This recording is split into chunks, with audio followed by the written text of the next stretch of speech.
Salut tout le monde. Aujourd'hui, j'ai décidé de parler des bienfaits de la méditation. Pourquoi? Parce que ça fait quelques jours que j'ai commencé à méditer et je me suis dit, ok, je vais méditer pour m'apporter un certain bien-être. Et pour ne pas être moins con, je me suis intéressée aux bienfaits de la méditation. Donc déjà, qu'est-ce que c'est la méditation? C'est une pratique d'entraînement de l'esprit, du bien-être mental. Donc ça, c'est la définition de la méditation. Qu'est-ce qu'on fait quand on médite? On est soit assis, soit allongé, soit les yeux ouverts, soit les yeux fermés. On se focalise sur sa respiration et on laisse les pensées aller, venir sans les juger, sans les écouter.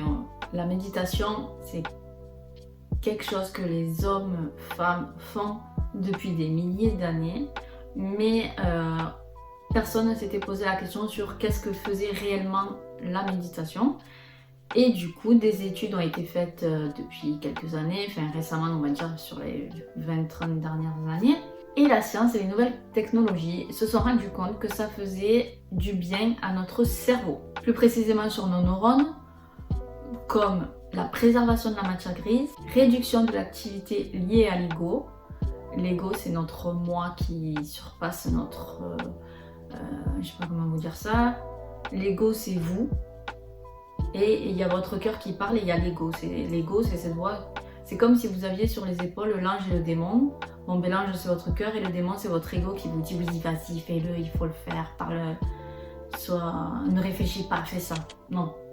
Du coup, l'ego, il faut le faire un peu baisser pour laisser parler son intuition, son cœur, ce qui vous vient vraiment de... Voici une liste des bienfaits prouvés scientifiquement. Je ne vais pas vous dire n'importe quoi, ce sont des études qui ont été faites. Je les ai cherchées sur internet pour vous en parler et voilà, vous dire que même moi quand je les ai vus, je me suis dit ah mais en fait peut-être que ça vaut vraiment le coup de méditer, rien branler pendant 10-15 minutes à essayer de rien faire. Si ça fait autant de bien au cerveau, pourquoi pas. Le premier, c'est le ralentissement du cerveau. C'est une étude qui a été menée par l'université de Californie. Les personnes qui méditent depuis plus de 20 ans ont une quantité plus importante de matière grise. Alors la matière grise, c'est quoi? Dans votre cerveau, il y a la matière grise et la matière blanche. La matière grise, c'est celle qui contient toutes vos cellules nerveuses. Vos cellules nerveuses, c'est quoi? C'est les neurones. Ce n'est pas qu'ils ne perdent pas de matière grise, c'est que la méditation fait qu'ils n'ont moins de pertes que nous, simples mortels que nous sommes. Ça calme l'activité du cerveau. Alors ça, c'est une étude qui a été menée par l'université de Yale aux États-Unis. Ça a été prouvé que la méditation permet à notre cerveau de moins vagabonder, de pensée en pensée. Ça diminue notre rumination et ce qui fait ruminer, on pense beaucoup au passé, au futur. Et tous ces gens qui ruminent beaucoup, qui ont beaucoup de pensées dans leur tête, ce sont des gens qui sont pas très heureux. Et du fait d'apaiser ça dans son cerveau, ça permet de diminuer les pensées qui viennent et partent. Du coup, cette pratique permet d'atténuer le stress et de calmer l'activité du cerveau, de trop réfléchir pour rien. Alors, cette étude, je la trouve dingue. Ça réduit les effets de la dépression, des gens qui sont en dépression, en burn-out. Et bien la méditation, elle a exactement le même impact que les antidépresseurs. L'université de Johns Hopkins à Baltimore, toujours aux États-Unis, excusez-moi des sources, ils ont analysé la relation entre la méditation et la capacité à réduire les symptômes de la dépression. Alors, Madal Goyal, un chercheur a démontré que l'effet de la méditation a une ampleur de 0,03 sur quoi je sais pas, c'est la source qui écrit ça. Et les antidépresseurs sont aussi de 0,03, ce qui veut dire que de prendre des médicaments ou de faire de la méditation, alors c'est sûr que si vous êtes dépressif et que vous faites 2 jours de méditation, ça va pas passer comme ça. Mais sur le long terme, oui, il s'est avéré que la méditation a le même effet, je vais pas dire au gramme près, puisque la méditation ce n'est pas un médicament, mais vous pouvez guérir de la dépression juste en méditant. Et ça a été prouvé. Ils ont fait des études sur ça et ça a été prouvé. Je trouve ça dingue que la méditation existe depuis des milliers d'années et qu'on nous gave de médicaments pour essayer d'atténuer des maux. En fait, on n'enlève pas le problème. La médecine, la médecine de nos jours, en fait, quand on a mal, elle va atténuer ce mal. Mais elle ne va pas chercher d'où il vient pour dire si ça vient de là, on va faire en sorte que ça ne revienne pas. Non, en fait, ce qu'ils font, c'est juste on camoufle ce qui se passe. Et puis voilà, elle prendra des médicaments à vie et c'est tout. Alors que la méditation, c'est quelque chose qui permet quand même de soulager un stress, de s'apaiser. Et toutes les pensées qui nous viennent du fait de notre mal-être, en fait, à force de pratiquer, ces pensées vont s'atténuer et on va se sentir beaucoup mieux. Et tout ça sans médicaments. Alors là, c'est l'université d'Harvard. C'est l'université d'Harvard. Wouh, j'ai réussi. Qui a réalisé que la méditation de pleine conscience changeait réellement la structure du cerveau. Damn. Ils ont pris des participants. Pendant 8 semaines, ils ont médité tous les jours. Ils ont constaté une augmentation de l'épaisseur du cortex et de l'hippocampe, c'est-à-dire la partie de votre cerveau qui est associée à la mémoire et à la capacité d'apprendre. Et une diminution du volume cérébral de l'amygdale, c'est-à-dire la zone qui est associée aux angoisses, aux peurs, aux phobies et au stress.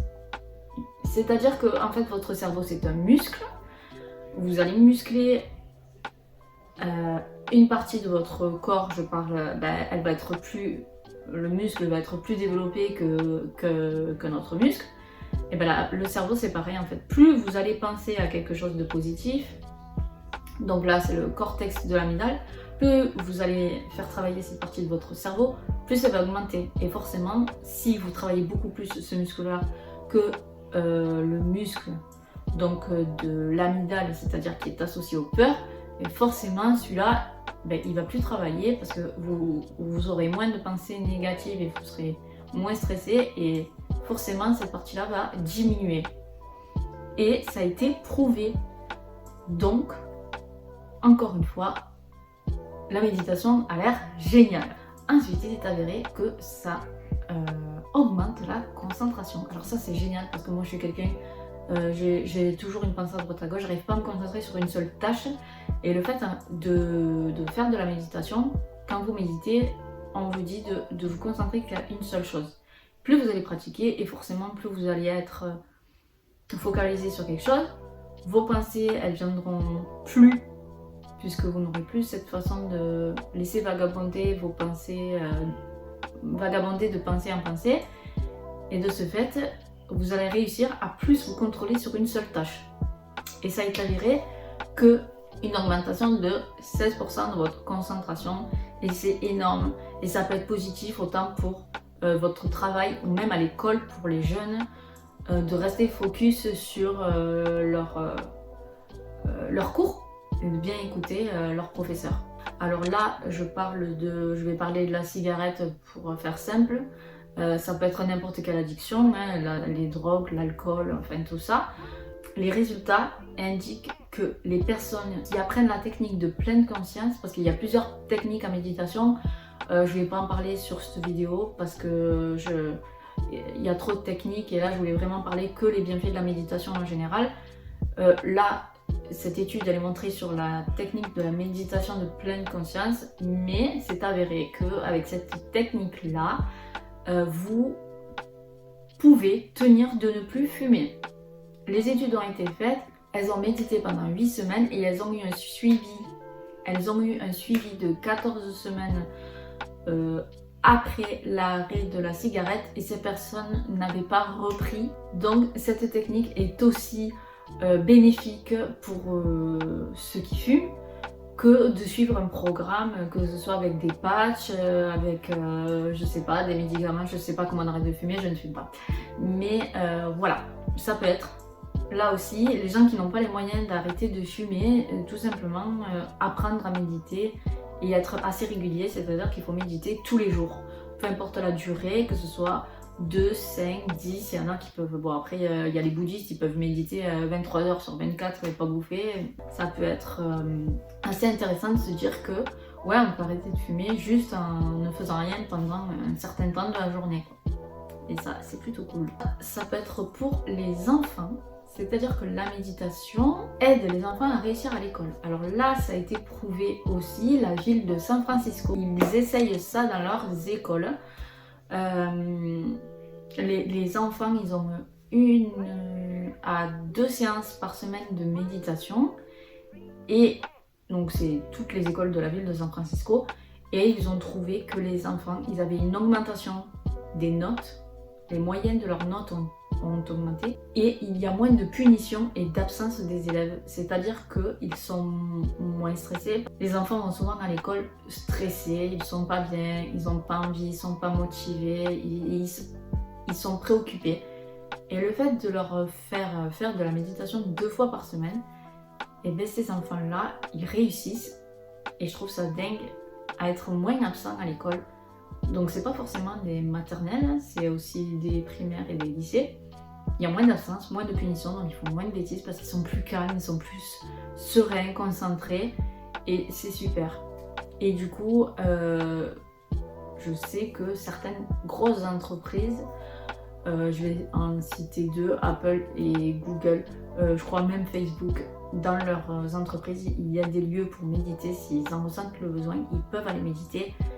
Et forcément, si c'est des grosses entreprises qui arrivent à tenir, c'est que ces gens sont moins stressés. Voilà, il y a beaucoup de... Ils aménagent les plages horaires pour que les gens aient leur pic de productivité, de création à l'heure où eux le ressentent, parce que chacun a son rythme. Il y en a qui sont plus du matin, il y en a qui sont plus de l'après-midi. Du coup, je trouve ça dingue que juste la méditation fait autant de bien à notre cerveau. Et ça me donne encore plus envie d'en faire. Du coup, voilà. Seules quelques minutes suffisent à faire une grosse différence. Voilà, j'espère que vous avez appris beaucoup de choses sur la méditation.